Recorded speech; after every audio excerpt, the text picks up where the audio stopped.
The Chris Paul update. The last guy who had this much trouble getting to Los Angeles was Robert De Niro in Midnight Run, that film, remember? The on-again, off-again, on-again, off-again deal may be on again. But for which City of Angels team? For the latest, let's bring in TNT's David Aldridge by phone. DA, what can he tell us? Well, I mean, all I can tell you is that the Hornets are talking to the Lakers and to the Clippers about Chris Paul deal. You know, the Lakers are trying to put something together where they would send Pau Gasol to the Hornets. They're looking for a third team to facilitate the deal, and the Clippers are talking about some variation on the package that looked like it was going to get done the other day, which is Kaman and Aminu and Bledsoe, and the question is whether Gordon and the first-round pick are in the deal. That's what they're working on now, and they're still talking. I think that there's a desire on the part of the league to get this done, get this over with, so that everybody can move on, because it's been going on for far too long and far too publicly, and this needs to get resolved. Well, we've had false starts before, obviously, in this situation, David.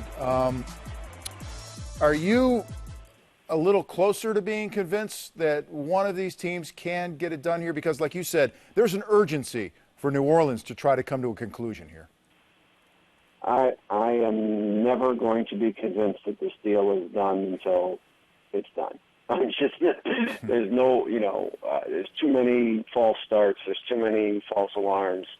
Until the press conference is held and Chris Paul's holding up a Laker jersey or a Clipper jersey, I'm not going to be convinced that it's done. It's just, there's so many variables here because you have so many different things that are in play here. I mean, the Clippers, rightly so, and I understand their point of view. They don't want to destroy their team at the expense of getting even a great player like Chris Paul, because it will put them in the very same position the Hornets are in, which is, hoping that they can keep their star players happy. So they don't want to give up a player like Eric Gordon, and they don't want to give up a first-round pick. But I understand the Hornets' point of view. They have to be made whole. They're only going to get to trade Chris Paul one time. And this is a trade that's going to set up their franchise for the next decade. So they have to get as much as possible for this guy, much like the Grizzlies got for Pau Gasol. I mean, they got a big man, they got a first-round pick, they got an expiring contract that they turned into Zach Randolph. I mean, they got a lot of pieces for that. And the Hornets want the same thing. Well, DA, with all that being said, and help the viewers at home, what would you say is more important for the New Orleans Hornets? To be able to put a good product on the floor to possibly sell the team, or is it get young players? I believe it's to get young players. I really do. Look, Scola's a good player. Lamar Odom is a good player. They're very good players, as a matter of fact. Kevin Martin's a good player, but all those guys are either 30 or going to be 30. And, you don't know how many years they have left. When you trade a great player, you've got to get some young pieces back.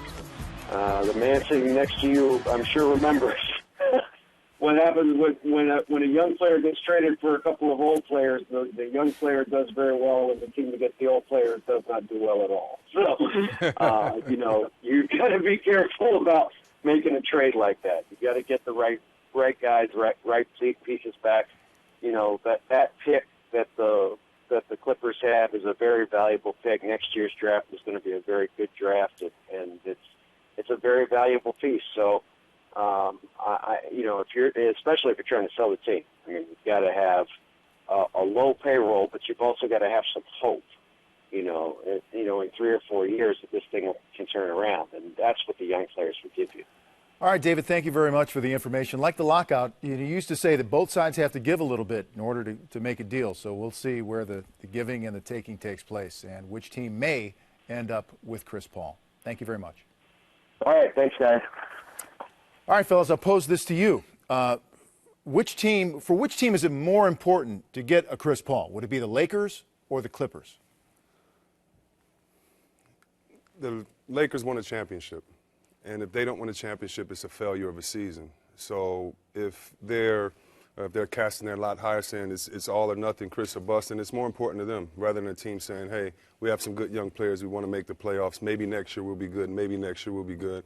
You always love playing teams, and you played for a team in your career, and one time I had the chance that I felt everybody wanted to win the championship, and the Lakers have been like that since I've been in the league. So I think it's more important to them because they really have championship aspirations, and everyone else has, sell tickets, win a few more games type aspirations. The Lakers definitely need them more. I agree 1,000%. Once again, it goes back to the Black Mamba. He's not getting any younger, so he wants the best he can have around him to continue to compete for a championship.